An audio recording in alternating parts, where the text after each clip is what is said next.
Hey everyone, today I'm actually going to be fixing my little coffee nook. I went to Lowe's and bought fake stained glass.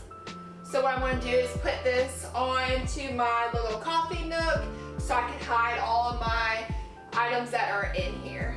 These are at Lowe's for about $20, $25 depending on what kind of style you like. So today I'm going to demonstrate on how I cover my little coffee nook.